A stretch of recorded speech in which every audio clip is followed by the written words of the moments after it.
ओम साईं राम। मैं अंकित तिवारी आपका हिस्ट्री की क्लास में स्वागत करता हूं।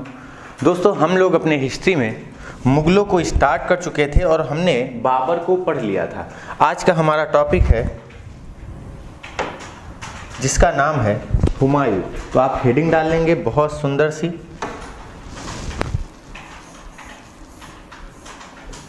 नासिरुद्दीन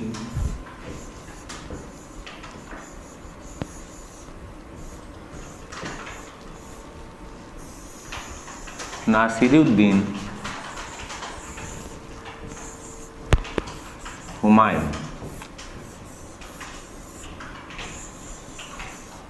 बहुत ही इंटरेस्टिंग टॉपिक है।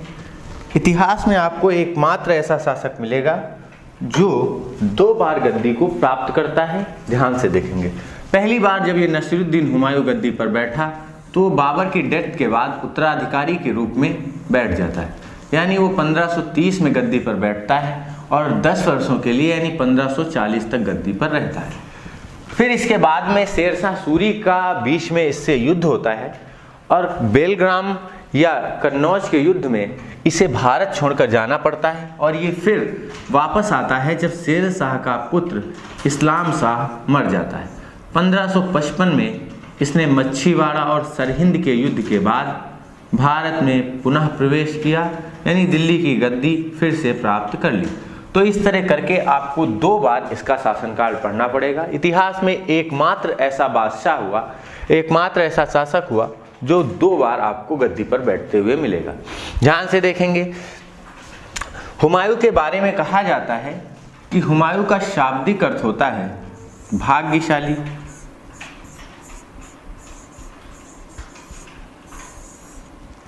शाब्दिक अर्थ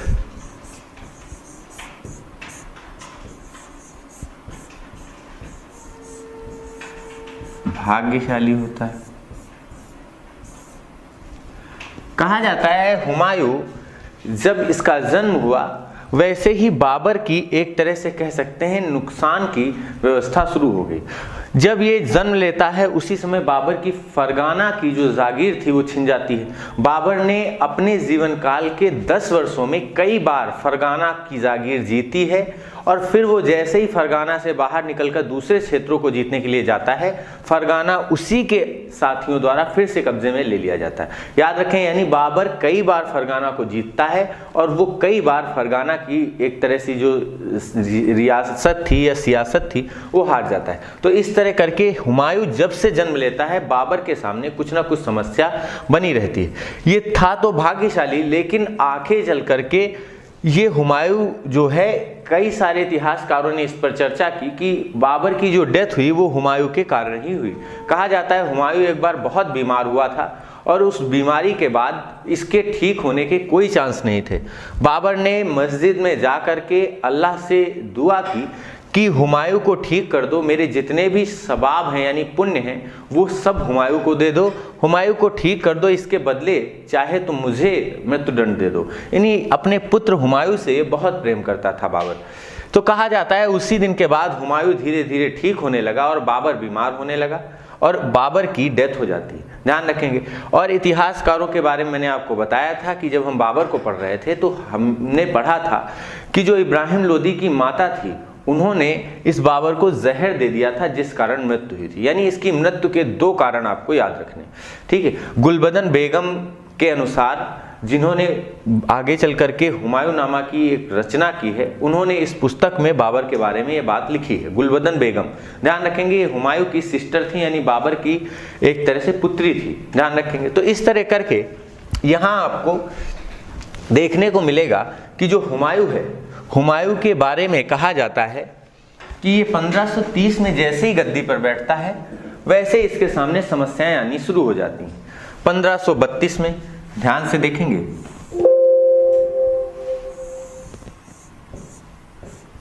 1532 में इसने दोहरिया का युद्ध लड़ा, जो यूपी का ही क्षेत्र आपको देखने को मिलेगा।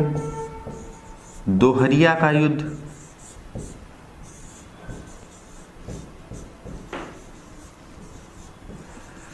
इस युद्ध में उसने उद्दंड अफगानों को पराजित किया।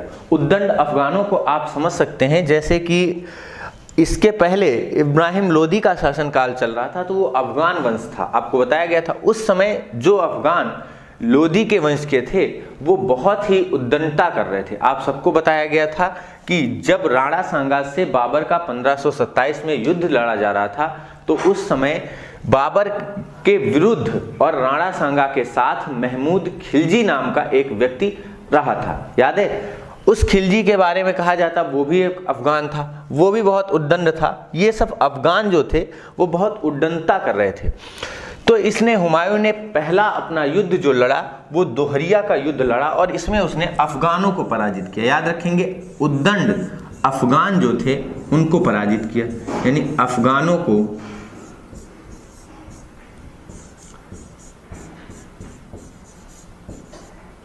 पराजित किया। इसके बाद कहा जाता है जब वो अफगानों को 1532 में पराजित कर देता है, समस्याएं उसके सामने फिर भी कम नहीं हुई, उसको आगे चल करके 1532 में ही इसी वर्ष एक और युद्ध लड़ना पड़ा जिसे इतिहास में चुनार का युद्ध कहा जाता है। चुनार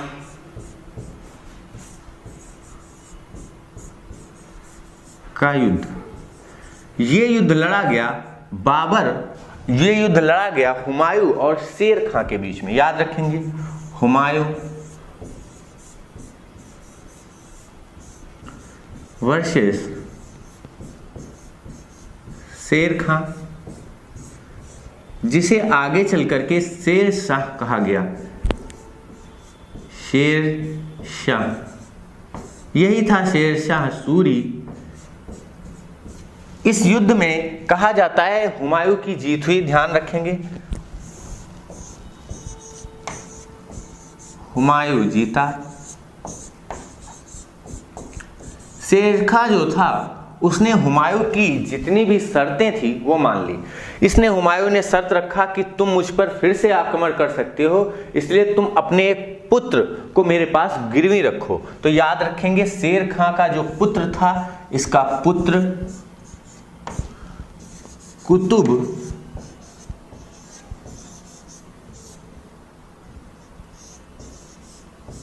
खां, ये चला आता है हुमायूं के पास, इसको गिरवी रखा गया। याद रखेंगे, चुनार का युद्ध, गिरवी रखा। लेकिन उसने गलती ये कर दी कि वो शेर शाह को नुकसान नहीं पहुंचा पाता। ध्यान रखेंगे, युद्ध जीत कर भी शेर खां के ऊपर कोई भी नुकसान नहीं आता। उसको क्या, उसका एक पुत्र अब हुमायूं के पास आ गया, हुमायूं के पास वो मस्ती से रहने लगा। अब तो शेर खां को कोई टेंशन ही नहीं थी कि उसका खर्च भी अब हुमायूं को उठाना है। तो इस तरह करके ये हुमायूं के द्वारा शेर खां को पराजित करने के बाद भी उसे नहीं कोई भी नुकसान नहीं पहुंचाया गया। हुमायूं को चाहिए था कि इस समय एक ऐसा अफगान उसके सामने, शेरशाह सूरी अफगान था, अभी इसको समझेंगे, तो इस समय एक ऐसा अफगान खड़ा है जिसको जितनी जल्दी हो सके कुचल देना ही बेहतर था। लेकिन वो गलती कर देता है, यानी वो अपने अवसर का लाभ नहीं उठा पाता। तो यहां से एक पॉइंट पूछा जाता है कि दिल्ली में कौन सा ऐसा बादशाह हुआ जो अवसर का लाभ नहीं उठाता। तो ध्यान रखेंगे, अवसर का लाभ नहीं उठा पाता था। याद रखेंगे, वो अक्सर अवसर का लाभ नहीं उठा पाता था। ये हुमायूं की एक बड़ी कमी थी। हुमायूं के बारे में कहा जाता है कि उसको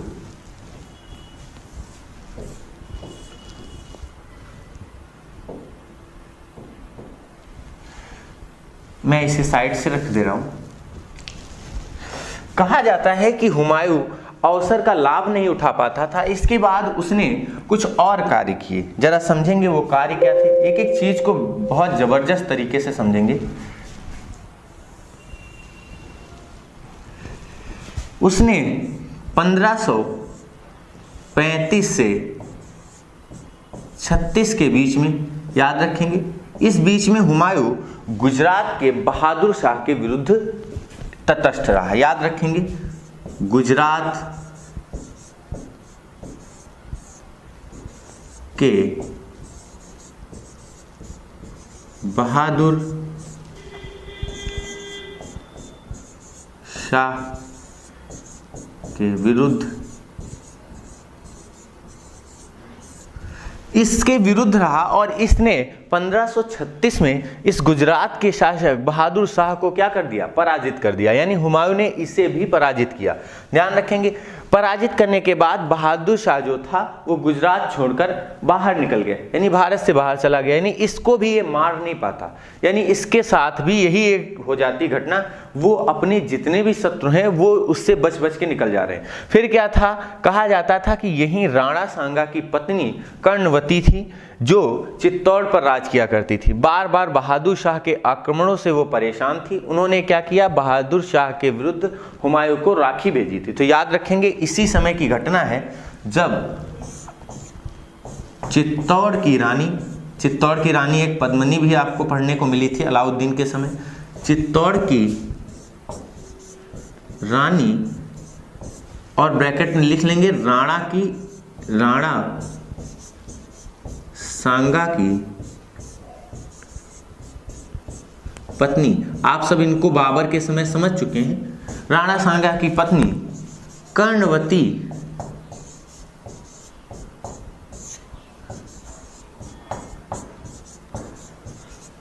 की सहायता नहीं कर पाया।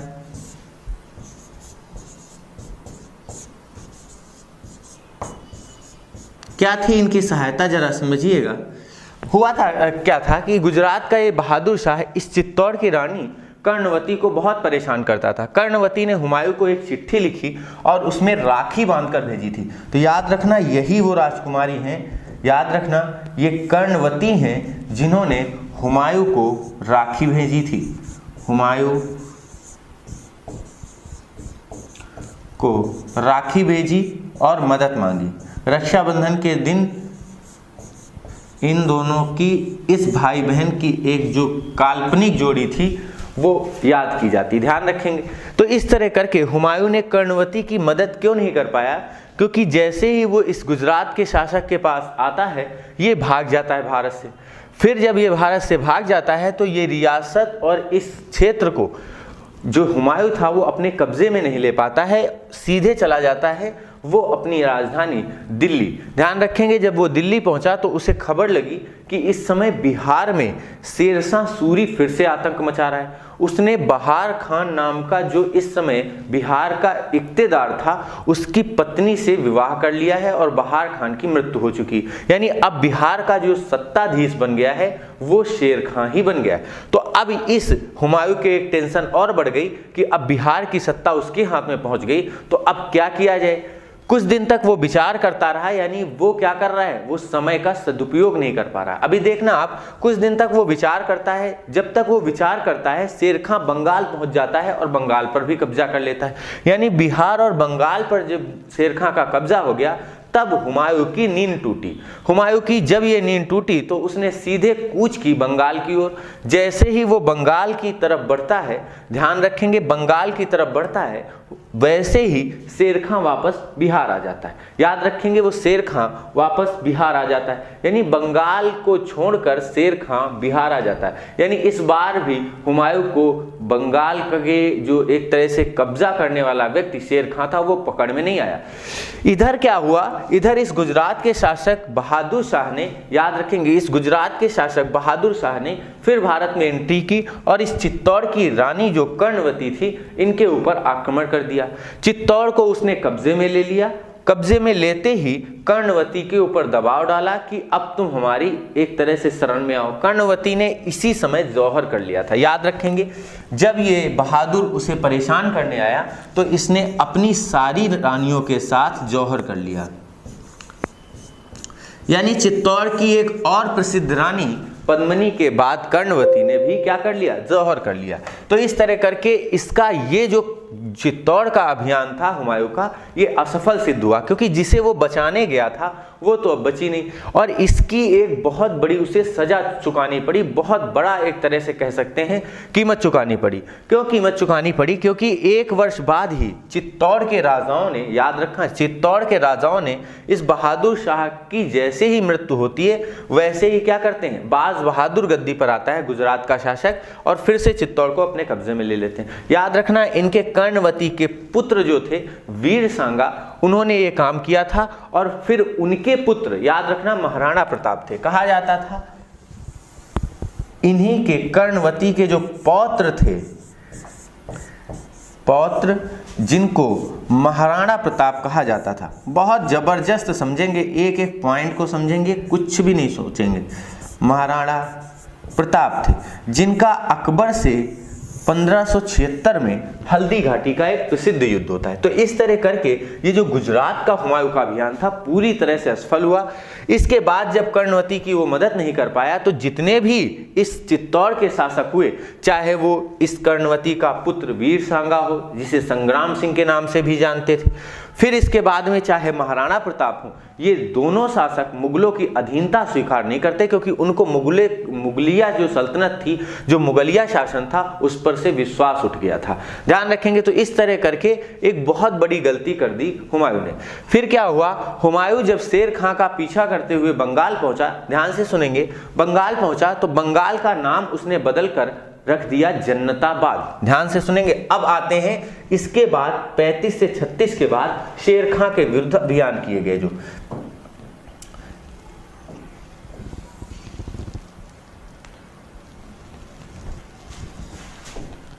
चाहे तो आप एक सुंदर सी हेडिंग डाल लीजिए, जैसे यहां पर आपने देखा था 1532 में दोहरिया चुनार का युद्ध, फिर 36 तक वो गुजरात के बहादुर शाह के विरुद्ध एक तरह से युद्ध में रहा।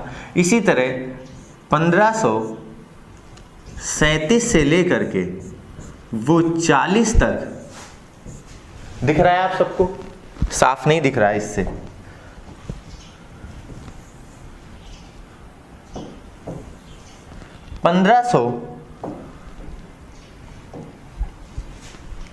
ये जौहर कर लेते हैं, याद रखें। 1537 से 40 के मध्य एक एक पॉइंट को समझ लीजिए। वो जो हुमायूं रहा वो शेर खां के विरुद्ध डटा रहा। हुमायूं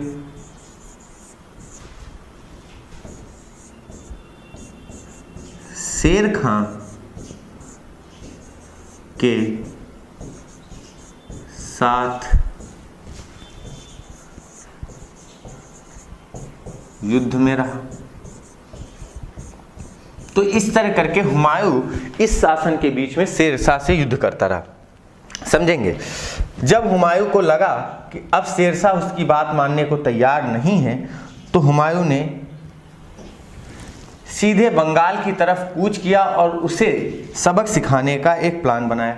तो ध्यान रखेंगे, इस जब बंगाल में पहुंचा, यहाँ जैसे ही ये बिहार का क्षेत्र था, यहां से वो बंगाल पहुंचता है। जैसे ही वो बंगाल पहुंचता है, यहां इस बंगाल का नाम चेंज करता है। बंगाल का नाम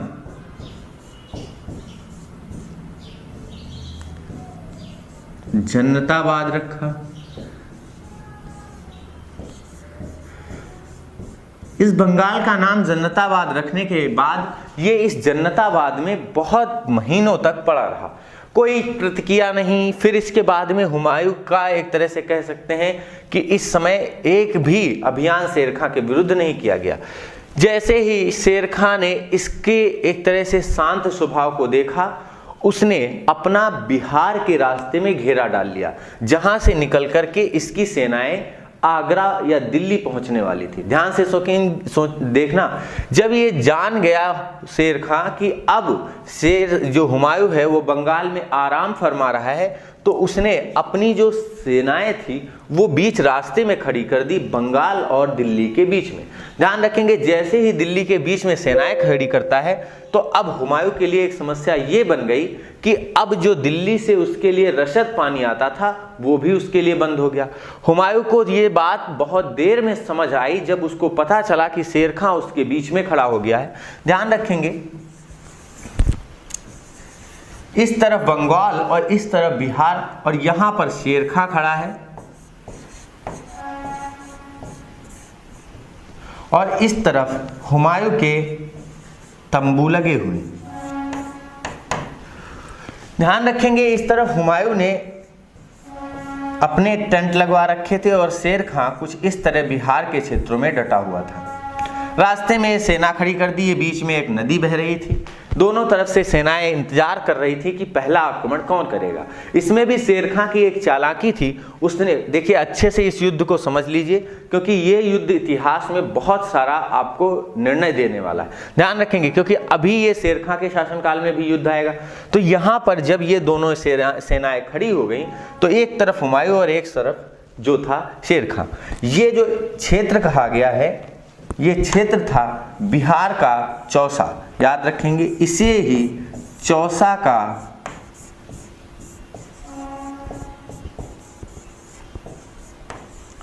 युद्ध कहा गया। याद रखेंगे, चौसा जो है ये बिहार में है, चौसा बिहार में है, और इस बिहार के क्षेत्र में कहा जाता है ये जो नदी गंगा बह रही थी, एक तरफ हुमायूं खड़ा था और दूसरी तरफ शेर खां। कहा जाता है ये जो चौसा का युद्ध है ये जून 1539 में लड़ा गया। इस 1539 के जून के युद्ध में बताया जाता है, जून के महीने में अक्सर आप सब देखते होंगे झमाझम बारिश होती है, वैसे ही सेम यही यहाँ पे भी घटना हुई। शेर खां जानता था कि अभी नदियों का जो बाढ़ आएगी, पानी आएगा, वो इस तराई क्षेत्र में भर जाएगा, और हुआ भी ऐसा ही कुछ। जैसे ही जून के महीने तक ये इंतजार करता रहा शेर खां और हुमायूं, उधर बारिश का महीना आया, इन क्षेत्रों में यानी ये तराई का जो क्षेत्र था पानी भर गया। जैसे ही पानी भरा, हुमायूं के जितने भी टेंट थे वो सब डूब गए इस पानी में। शेर खां को मौका मिल गया। शेर खां के पास छोटी सेना होते हुए भी दिल्ली के एक सुल्तान, एक बादशाह को पराजित कर लेता है। वो क्यों, जरा समझना।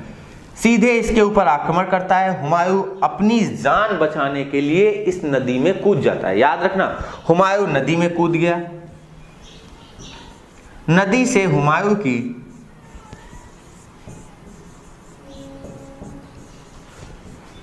जान निजाम नाम के एक भिस्ती ने बचाई थी। निजाम, ये प्रश्न पूछा गया है, नाम के भिस्ती ने बचाई। और जैसे ही ये जान बचाता है तो एक दिन के लिए हुमायूं जैसे ही दिल्ली पहुंचता है, फिर एक दिन के लिए हुमायूं इस निज़ाम को गद्दी भी देता है, यानी दिल्ली का बादशाह इसे बनाता है। तो ध्यान रखेंगे, अगर प्रश्न पूछा जाता है कि दिल्ली का एक दिन का बादशाह किसे बनाया गया था, तो निज़ाम नाम की भिस्ती को बनाया गया था, हुमायूं ने बनाया था, क्योंकि उसने उसकी नदी में डूबने से जान बचाई थी। शेर खां ने इस समय भी बहुत सारी अच्छाइयाँ की। हुमायूं की जितनी भी एक तरह से महिलाएं साथ गई थी, जितनी पत्नियां थीं, उन सबको शेर खां बाकायदा सम्मान के साथ उसके पुत्रों को सीधे पहुंचाता है इस दिल्ली के किले में। ध्यान रखेंगे, जैसे ही हुमायूं पहुंचता है उसको पूरे परिवार वाले उसके सुरक्षित मिलते हैं। यानी यहाँ भी एक मानवता दिखाई शेर खां ने।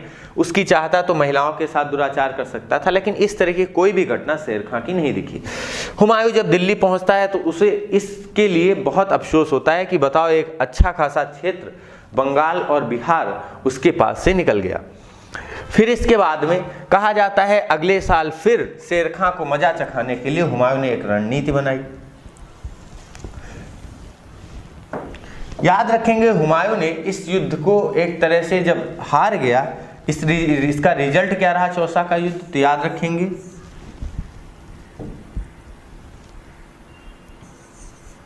शेर खां युद्ध जीत गया। याद रखेंगे जब ये जीत गया युद्ध तो फिर क्या था, फिर दूसरा युद्ध तो तय था, क्योंकि अभी दिल्ली की गद्दी शेर खां को नहीं मिली थी, अभी वो सिर्फ शेर शाह बन पाया था। याद रखेंगे चौसा के युद्ध के बाद उसने शेर शाह की उपाधि धारण कर ली थी। ध्यान रखेंगे फिर इसके बाद अगला युद्ध हुमायूं के शासनकाल का रहा 1540 का। 1540 के महीने में यानी मई में ये युद्ध लड़ा गया था। और याद रखेंगे इस युद्ध को इतिहास में बेलग्राम या इसे ही कन्नौज का युद्ध कहा जाता है। पूरी एक एक जबरदस्त स्टोरी समझे। कन्नौज का युद्ध कहा गया। इस युद्ध में कहा गया कि जैसे ही शेर शाह हुमायूं के सामने पहुंचा, हुमायूं को पहले उसने बताया कि देखो अब जो क्षेत्र हमने तुमसे ले लिया है, दो चीजें हो सकती हैं, इसको या तो तुम हमारे पास बंगाल को रहने दो, तुम एक टैक्स के रूप में ले लो, या फिर तुम सीधे युद्ध करो। हुमायूं को युद्ध की नीति पसंद आई और उसने बंगाल को अपने हिस्से से जाने की एक तरह से नीति को स्वीकार नहीं किया। उसने कहा शेर खां को हम बंगाल नहीं देंगे, चाहे कुछ भी हो जाए। उसके बाद ये कन्नौज के पास युद्ध होता है। कन्नौज आप सभी जानते हैं उत्तर प्रदेश के पास। जैसे ही उत्तर प्रदेश के इस कन्नौज में युद्ध होता है, कहा जाता है इस युद्ध में हुमायूं को बहुत बुरी तरह से पराजय मिली, और पराजय का मतलब ये था कि उसकी दिल्ली की गद्दी भी छिन गई। हुमायूं का पीछा किया शेर खां ने। हुमायूं भारत छोड़ करके चला गया। याद रखेंगे भारत के वो एक रेगिस्तानी क्षेत्र में पहुंचता है जहां पर वीरसाल की रियासत थी। याद रखेंगे राणा वीरसाल की रियासत में जाकर के छुप जाता है। ध्यान रखेंगे ये यहां से हुमायूं फिर हार गया इस युद्ध में। हुमायूं की हार हुई। हार के बाद हुमायूं दिल्ली की गद्दी गंवा दी।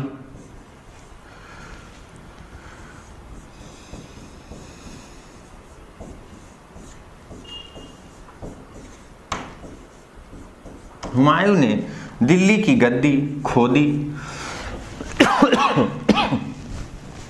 इसके बाद कहा गया कि हुमायूं भागकर, याद रखना हुमायूं सिंध के, याद रखना राजस्थान का जो क्षेत्र था वहां पर दो हिस्से थे। एक था राजस्थान का रेतीला हिस्सा जो सिंध से लगता हुआ था। याद रखेंगे उस हिस्से पर ये पहुंचता है सिंध में। हुमायूं सिंध के राणा वीरसाल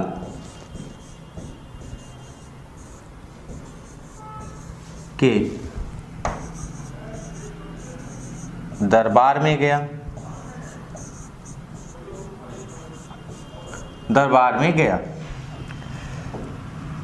कहा जाता है इस राणा वीरसाल ने इस हुमायूं की मदद की और कहा इस 1540 में कि तुम अब यहीं ठहरो कुछ दिन। इसी समय याद रखना अगले ही वर्ष यानी 1541 में हुमायूं ने हमीदा बेगम से विवाह कर लिया। याद रखेंगे 1541 में हुमायूं ने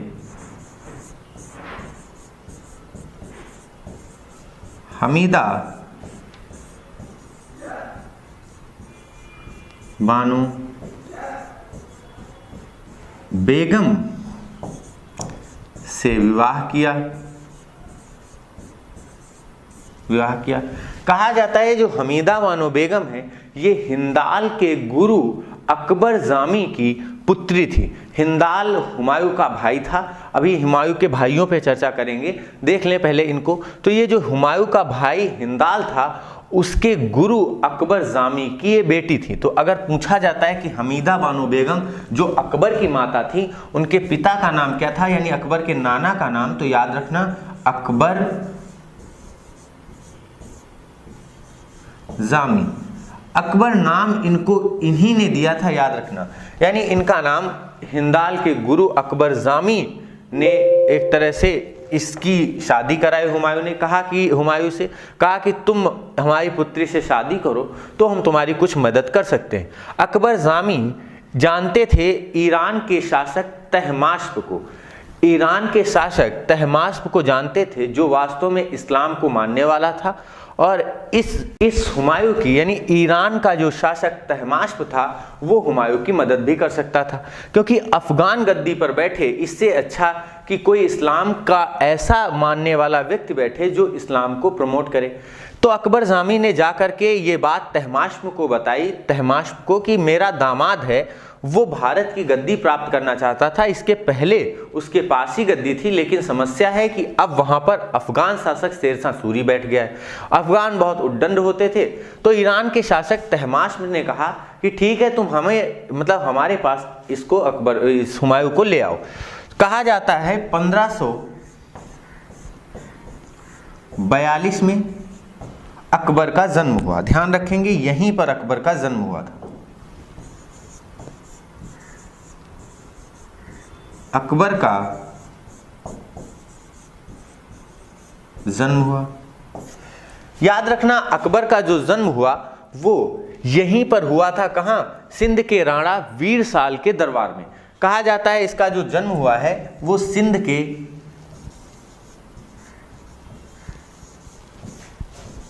अमरकोट में हुआ है, सिंध के अमरकोट। और जो अमरकोट था ये वीर साल की जो थी राजधानी हुआ करती थी। इस अमरकोट में इसका जन्म हुआ और कहा गया कि जो अमरकोट है वो इस वीर साल की, राणा वीर साल जो सिंध के राजा थे उनकी राजधानी थी। तो इसी में इस अकबर का जन्म हुआ। ये प्रश्न कई बार पूछा गया। 1542 में इसका जन्म हुआ था। अगर डेट पूछी जाती है तो 15 अक्टूबर की वो डेट थी। 15 अक्टूबर 1542 में अकबर का जन्म हुआ। इसके बाद क्या था? अकबर के जन्म के बाद हुमायूं के पास एक कस्तूरी होती है। कहा जाता है वो कस्तूरी तोड़कर वो अपने जितने भी सरदार थे सब में वितरित करता है। इस कस्तूरी की महक जितनी तेजी से फैली उतनी ही तेजी से इस हुमायूं का एक तरह से कह सकते हैं जो जीवन था वो सुधरने लगा। कहा जाता है 1544 में इसके बाद, याद रखना, 1544 में जो हुमायूं था, हुमायूं ईरान के शासक जिसे तब फारस के नाम से जानते थे, ईरान के शासक, इसका नाम याद रखना, तहमास्प, ईरान के शासक तहमास्प की शरण में चला गया। कुछ दिन तक इसके पास रहता है ईरान के शासक तहमास्प के पास, और फिर यही ईरान के शासक की मदद से, याद रखना, यही ईरान की शासक की मदद से उसने एक सेना बनाई। और इस सेना को लेकर के वो तब भारत में एंट्री करता है जब शेरशाह सूरी के पुत्र, जो छोटा पुत्र था इस्लाम शाह, उसकी मृत्यु हो जाती। याद रखना, शेरशाह का जो उत्तराधिकारी था वो इस्लाम शाह था, जिसको जलाल के नाम से भी जानते थे। तो इस्लाम शाह की जैसे ही, याद रखना, 1553 में मृत्यु होती है, बाबर उसी समय प्रवेश करता है। बाबर जब ये हुमायूं प्रवेश करता है तो हुमायूं जब लौट कर आया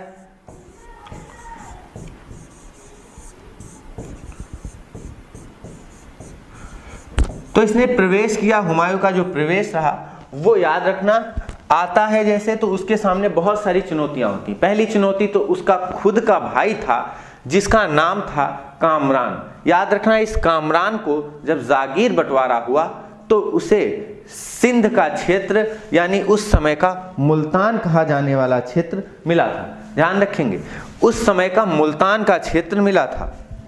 जैसे ही हुमायूं भारत में प्रवेश करता है, यानी भारत में जब वो लौट करके आया, तो उसने सबसे पहले अपने भाई कामरान को पराजित किया। क्यों कामरान को हराया? उसको उसी कामरान ने धोखा दिया था जिसके कारण भारत में उसको अच्छे घोड़े मिलने बंद हो गए थे। शेरशाह से युद्ध भी कई कारणों से हारा था। उन पर भी अगर शेरशाह के समय चर्चा हुई तो मैं आपको बताऊंगा। लेकिन यहाँ आपको ध्यान रखना है कि उसने घोड़े देने से मना कर दिया था। कामरान का जो शासन क्षेत्र था वो मुल्तान और काबुल का क्षेत्र था, जिस पर आगे चल करके उसने लाहौर में भी अधिकार कर लिया था। और लाहौर जो वर्तमान पाकिस्तान में पड़ता है वहाँ अच्छे घोड़े पाए जाते थे, तो जिस कारण से हुमायूं को बहुत बुरा लगा और इसी कारण कह सकते हैं कि उसकी पराजय भी हुई। तो हुमायूं का जब प्रवेश हुआ तो उसने आकर के कामरान को अंधा कर दिया, कामरान को अंधा कर दिया। याद रखना इस कामरान के पास पेपर में पूछा गया कहाँ की जागीर थी, तो याद रखना ये बाबर का जो पुत्र था, बाबर के चारों पुत्रों के ऊपर जरा डिस्कशन कर लीजिए थोड़ी सी, क्योंकि चीजें पूछी जाती हैं। बाबर के पुत्र अगर पूछे गए तो आपके लिए फायदेमंद रहेंगे। पहला तो हुमायूं था जिसे दिल्ली की गद्दी मिली, यानी हुमायूं को याद रखना दिल्ली की गद्दी, यानी बाबर का उत्तराधिकारी भारत में हुमायूं को ही बनाया गया। दूसरा इसका पुत्र था कामरान, इस कामरान को गद्दी मिली कंधार की, यानी कह सकते हैं भारत के बाहर के जो क्षेत्र थे वो इसको मिले। इसने आगे चल करके लाहौर में अधिकार कर लिया जो हुमायूं का क्षेत्र था लाहौर पर, और इसी का एक क्षेत्र मुल्तान था उस पर इसने अधिकार कर लिया। तो इस तरह करके कह सकते हैं कि कांधार और काबुल का शासक कौन था? कामरान था। फिर इसके बाद में इसका एक भाई और आता है, हिंदाल नाम था उसका। हिंदाल को अलवर यानी राजस्थान का क्षेत्र मिला था, याद रखना ये राजस्थान में पड़ता है। फिर इसके बाद में कहा जाता है कि इसका एक भाई अस्करी था, याद रखना इसका एक भाई, यानी ये चार भाई थे हुमायूं, इसका एक भाई चौथा जिसका नाम अस्करी था उसको संभल की जागीर मिली थी। संभल जो है ये यूपी में पड़ता है, याद रखना मुरादाबाद के पास पड़ता है यूपी में। संभल जो यूपी में पड़ता है उसकी जागीर मिली थी अस्करी को। तो इस तरह करके हुमायूं ने अपने पुत्रों में साम्राज्य बंटवारा किया, लेकिन बाबर ने किया, लेकिन इन बाबर के पुत्रों ने साम्राज्य के इस बंटवारे को स्वीकार नहीं किया। कामरान ने लाहौर पर अधिकार कर लिया, यानी हुमायूं के एक क्षेत्र पर कब्जा कर लिया। इसी तरह आगे चल करके इन सब में विवाद होता है, लेकिन यहाँ याद रखना कामरान के कारण ही उसको पराजय मिली, यानी घोड़े मिलने बंद हो गए, जिस कारण हुमायूं जब भारत प्रवेश करता है तो कामरान को अंधा कर देता है। मैं इसको शॉर्ट करके इधर साइड में लगाए दे रहा हूं। फिर इसके बाद में क्या होता है, जब ये कामरान जो था अंधा हो गया तो हुमायूं को एक मौका मिल गया। हुमायूं को मौका मिल गया अब भारत में प्रवेश करने का। उसने भारत में जोरदार तरीके से प्रवेश किया, और याद रखना जैसे ही इस्लाम शाह की मृत्यु हुई थी उसके बाद सिकंदर शाह गद्दी पर बैठा। बहुत कमजोर शाह सूरवंश का शासक था, यानी सिकंदर शाह का एक तरह से शासन जो था बहुत कमजोर था। याद रखेंगे इसके बाद इब्राहिम लोदी के वंशज एक महमूद लोदी, जो इब्राहिम का छोटा भाई था, महमूद लोदी ये इब्राहिम का छोटा भाई था।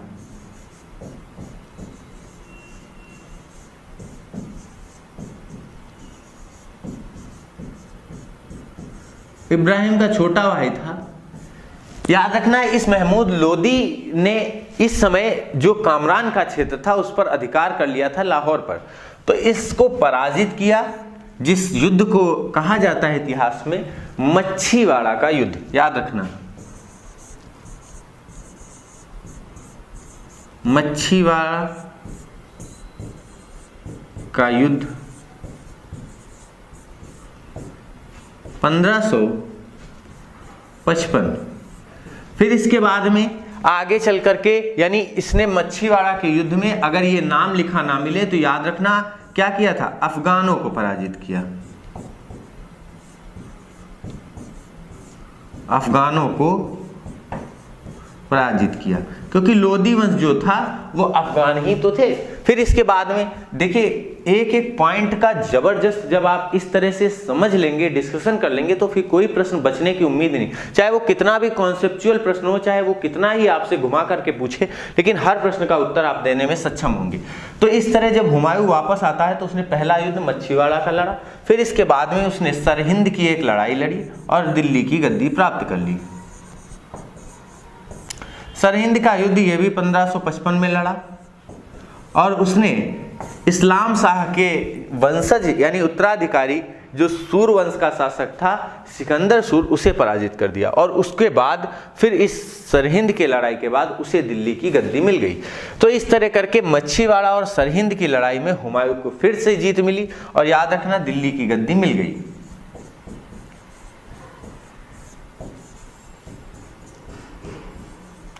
फिर क्या था, जब ये दिल्ली की गद्दी पा जाता है फिर ये गद्दी पर राज करने लगता है, लेकिन ज्यादा दिन तक ये भोग नहीं पाया सुख। और याद रखना 1556 में, याद रखना इस सुख को ज्यादा दिन वो भोग नहीं पाया। 1556 में क्या हुआ कि ये दीन पनाह नामक एक पुस्तकालय की सीढ़ियों से गुजर जाता है। दीन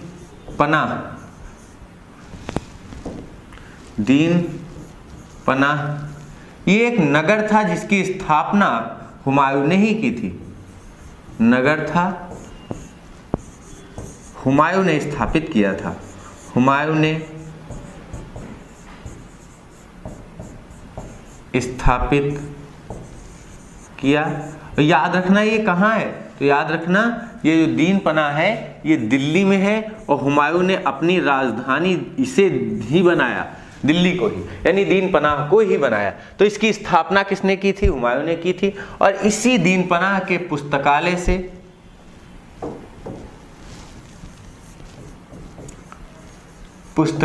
से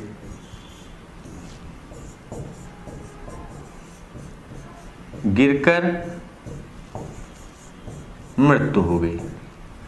पुस्तकालय से गिरकर मृत्यु हो गई। दीन पनाह नामक इस पुस्तकालय से गिरकर इसकी मृत्यु हो गई। कहा जाता है इसको वहीं दिल्ली में ही दफना दिया गया, यानी इसका मकबरा दिल्ली में ही बनाया गया। ध्यान रखेंगे।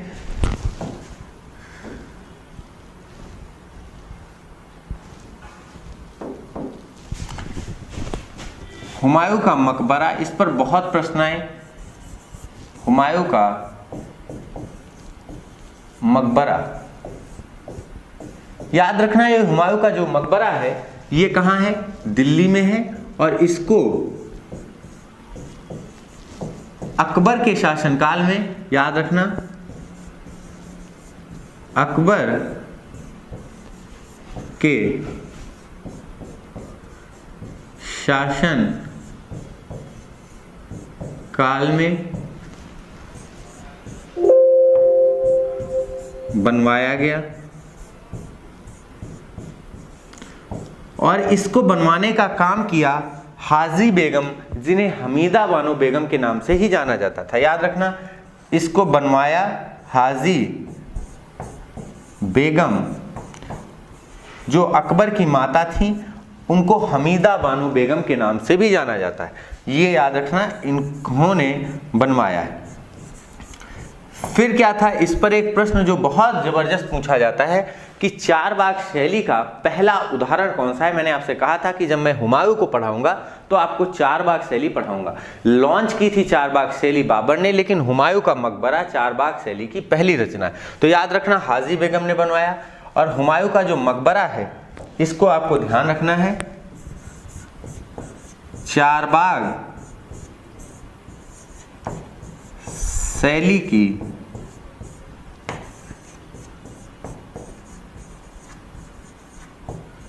पहली रचना। याद रखना ये चारबाग शैली की पहली रचना थी। अब चारबाग शैली क्या थी जरा समझ लीजिए।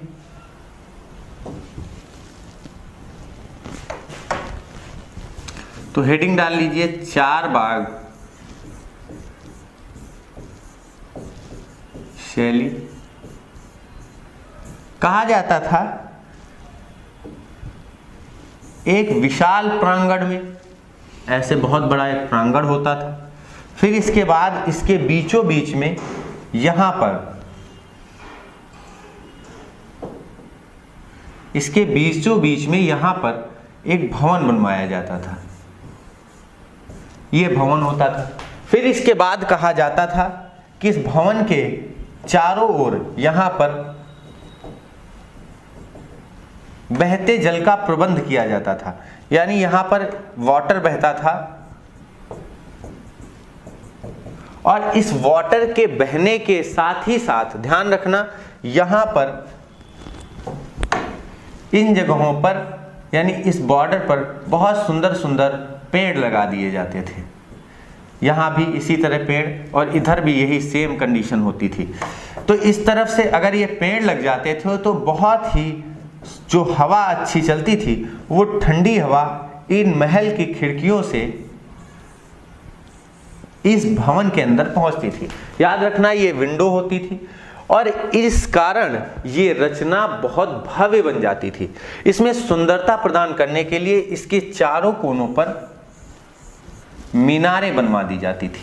याद रखना इसके चारों कोनों पर जबरदस्त मीनारें बनवा दी जाती थी, जिस कारण इसकी जो शोभा थी वो और जबरदस्त हो जाती थी।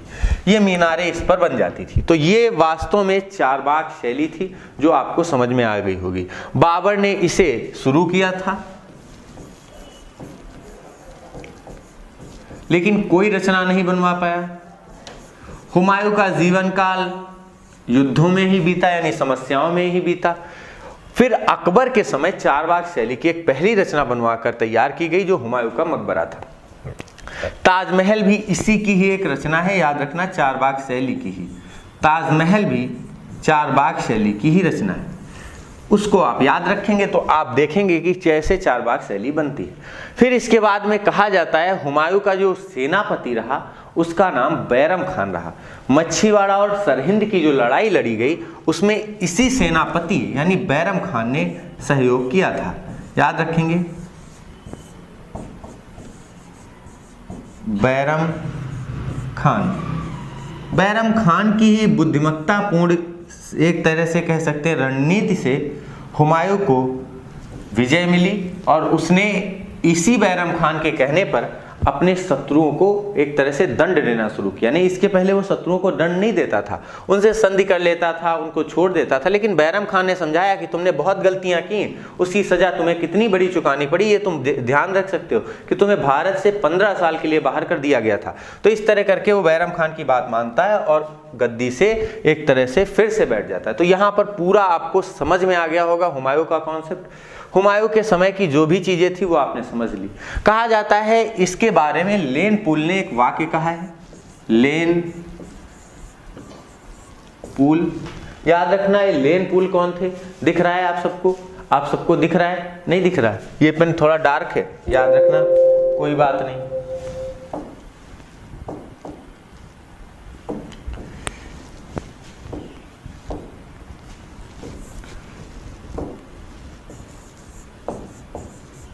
लेन पुल के अनुसार,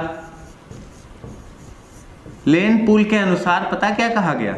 लेन पुल के अनुसार कहा गया कि हुमायूं लड़खड़ाते ही जिया और लड़खड़ाते ही मरा। याद रखना पेपर में ऐसे ही पूछा गया, लड़खड़ाते जिया लड़खड़ाते मरा। ये लेन पुल का वाक्य है। इसके बाद इसके सेनापति का नाम आपको ध्यान रखना है जो यहां पर आपको शायद नहीं दिख रहा है। याद रखना इसके सेनापति का नाम बैरम खान था। सब आप समझ गए होंगे। अभी बैरम खान को अकबर के समय समझेंगे।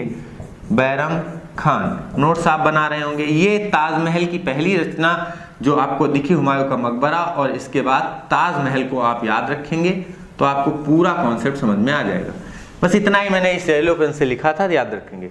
फिर इसके बाद में ये लड़खड़ाते जिया। हुमायूं के बारे में कुछ बातें और चर्चा का विषय रही जिनको आपको समझ लेना चाहिए। जैसे ये ज्योतिषी में बहुत विश्वास करता था, ज्योतिषी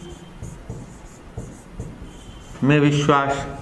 ज्योतिषी के अनुसार यानी राशियों के अनुसार अपने सैन्य सरदार नियुक्त करता था। कहा जाता था शेरखां के विरुद्ध इसने सैन्य सरदार जिस दिन युद्ध होता था उसके अनुसार उसने तय कर रखे थे, 7 दिन 7 सैन्य सरदार यानी सेनापति। तो इस तरह करके उसने एक भले ही कमजोर सेनापति हो लेकिन अगर उसका दिन वो है, वो अच्छा है, उस दिन के लिए लकी है, तो उसको भेजता था। तो इस तरह करके उसको ये सब चीजें बड़ी घातक भी सिद्ध हुई। याद रखना, उसने हफ्ते के हर दिन अलग अलग करके वस्त्र पहने। याद रखेंगे, दिनों के अनुसार रंगीन वस्त्र। जैसे सोमवार के दिन वो सफेद पहनता था, शनिवार के दिन काला वस्त्र पहनता था, ऐसा लिखा गया है इतिहास में। आप सभी जानते हैं शनिवार को शनि देव की पूजा होती है और काली उनकी एक तरह से छवि है, तो इसने भी शनिवार को काला ही वस्त्र धारण किया, सोमवार के दिन सफेद वस्त्र धारण किया, ये ध्यान रखेंगे। तो इस तरह करके पूरा ये हुमायूं का एक सिस्टम था, पूरा कलेवर था, जो आप समझ गए होंगे। हुमायूं को समझ जाने के बाद अब आपको अगला जो टॉपिक है वो शेर शाह सूरी का समझना है, याद रखेंगे। तो अगला टॉपिक अब आप समझेंगे शेर शाह सूरी, जो आपको समझना है, ठीक है। तो इतना आप तैयार करिए, हुमायूं को जबरदस्त तरीके से तैयार करना है। देखिए, जिंदगी में एक बार आप हुमायूं को पढ़ें, जैसे मैंने पढ़ाया इतनी जबरदस्त तरीके से आप पढ़ लीजिए, दोबारा आपको हुमायूं नहीं पढ़ना पड़ेगा, मैं दावा करता हूं।